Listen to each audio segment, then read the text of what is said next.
ಇಡೀ ಕರ್ನಾಟಕವನ್ನೇ ನಡುಗಿಸಿದ 4,500 ಕೋಟಿ ರೂಪಾಯಿ ವಂಚನೆ ಕೇಸ್. ಶಿವಂ ಅಸೋಸಿಯೇಟ್ ಮಾಲೀಕ ಅರೆಸ್ಟ್.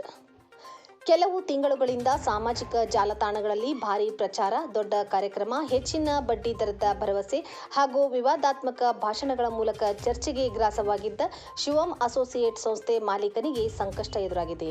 ಬೆಳಗಾವಿಯಲ್ಲಿ 4,500 ಕೋಟಿ ರೂಪಾಯಿ ವಂಚನೆ ಆರೋಪ ಪ್ರಕರಣದಲ್ಲಿ ಸಂಸ್ಥೆಯ ಮಾಲೀಕ ಶಿವಾನಂದ ನೀಲಣ್ಣವರನ್ನು ಪೊಲೀಸರು ಬಂಧಿಸಿದ್ದಾರೆ.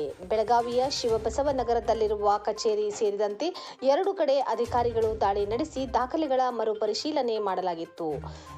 ಕಚೇರಿಗಳಲ್ಲಿದ್ದ ಹಣಕಾಸು ವ್ಯವಹಾರಗಳ ದಾಖಲೆಗಳು, ಹೂಡಿಕೆ ವಿವರಗಳು, ಸಾರ್ವಜನಿಕರಿಂದ ಸಂಗ್ರಹಿಸಿರುವ ಹಣದ ಮಾಹಿತಿ ಹಾಗೂ ವಿವಿಧ ಯೋಜನೆಗಳಿಗೆ ಸಂಬಂಧಿಸಿದ ದಾಖಲೆಗಳನ್ನು ಅಧಿಕಾರಿಗಳು ಪರಿಶೀಲಿಸಿ ಬಳಿಕ ಇಂದು ಮೇ 15ರಂದು ಶಿವಾನಂದ ನೀಲಣ್ಣವರ್ ಅವರ ವಿರುದ್ಧ ಎಫ್ಐಆರ್ ದಾಖಲಿಸಿದ್ದು, ಇದೀಗ ಮಾಳಮಾರುತಿ ಠಾಣೆ ಪೊಲೀಸರು ಶಿವಾನಂದ ನೀಲಣ್ಣವರ್ ಅವರನ್ನು ಬಂಧಿಸಿ ವಿಚಾರಣೆಗೊಳಪಡಿಸಿದ್ದಾರೆ. ನಾನು ಸಿಎಂ ಆಗ್ಲಾ ಎಂದವನ ಬಂಡವಾಳ ಬಯಲು. 4,500 ಕೋಟಿ ವಂಚಿಸಿದ ಶಿವಂ ಅಸೋಸಿಯೇಟ್ಸ್ ಮಾಲೀಕನ ಮನೆ, ಕಚೇರಿ ಸೀಸ್ ಮಾಡಿದ್ದಾರೆ.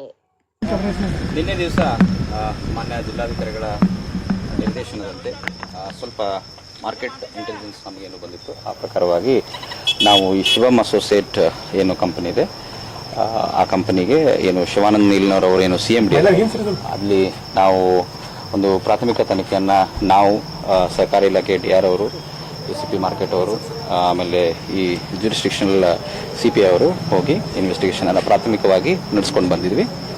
ಆ ಪ್ರಕಾರವಾಗಿ ಒಂದು ವರದಿಯನ್ನು ನಾವು ಈಗಾಗಲೇ ಮಾನ್ಯ ಜಿಲ್ಲಾಧಿಕಾರಿಗಳ ಮುಖಾಂತರ ಸರ್ಕಾರಕ್ಕೂ ಸಹಿತ ನೀಡಿದ್ದೀವಿ.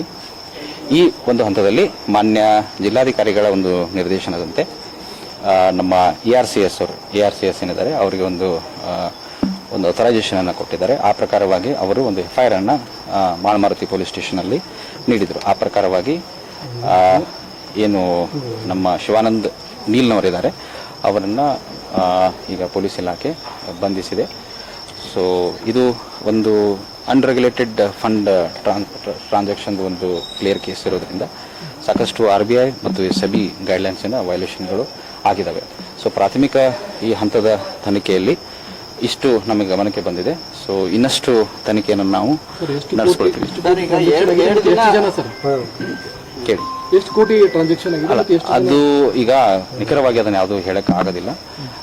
ಸದ್ಯಕ್ಕೆ ಪ್ರಾಥಮಿಕವಾಗಿ ನಮಗೆ ತನಿಖೆಗೆ ತಗೊಂಡು ಬಂದಿದ್ದೀವಿ. ಎಷ್ಟು ಠೇವಣಿದಾರರಿದ್ದಾರೆ ಅದರದ್ದು ಮಾಹಿತಿಗಳನ್ನು ಸ್ವಲ್ಪ ತಗೊಂಡು ಬಂದಿದ್ದೀವಿ.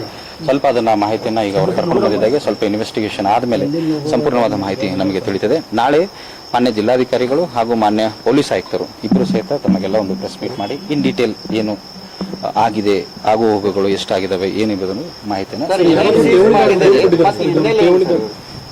ಠೇವಣಿದಾರರು ಯಾರಾದರೂ ದೂರು ಕೊಟ್ಟಿದ್ದಾರೆ ಸರ್? ಸದ್ಯಕ್ಕೆ ಠೇವಣಿದಾರರು ಕೇಳಿದ್ದಾರೆ, ಬಟ್ ಅದು ಆ ರೀತಿ ಯಾವುದು ಮೌಖಿಕವಾಗಿ ಅಥವಾ ಇದರಲ್ಲಿ ದೂರುಗಳು ಬಂದಿಲ್ಲ ನಮ್ಗೆ ಯಾವುದು. ಸರ್, ಈಗ ಸಾವಿರಾರು ಕೋಟಿ ರೂಪಾಯಿ ಠೇವಣಿ ಸಂಗ್ರಹಿಸಿದ್ದು, ಆ ಹಣ ಎಲ್ಲಿ ಬಳಕೆಯಾಗಿದೆ ಮತ್ತು ಅದು ಹಣ ಅದನ್ನೇ ಅದು ಟ್ರಾನ್ಸಾಕ್ಷನ್ ಆಗಿದೆ, ಎಲ್ಲಿ ಆಗಿದೆ ಏನಾಗಿದೆ ಅದನ್ನ ತನಿಖೆ ಮಾಡಿದ್ಮೇಲೆ ತಾನೇ ಗೊತ್ತಾಗುತ್ತೆ. ಸೊ ಅದಕ್ಕೆ ಸ್ವಲ್ಪ ಕಾಲಾವಕಾಶ ಬೇಕಾಗ್ತದೆ. ತನಿಖೆ ಮಾಡಿದ್ಮೇಲೆ ನಾವು ಅದನ್ನು ವಿವರವಾಗಿ ಮಾನ್ಯ ಜಿಲ್ಲಾಧಿಕಾರಿಗಳು ನಾಳೆ ತಮಗೆ ವಿವರವಾಗಿ ನೀಡುತ್ತೇವೆ.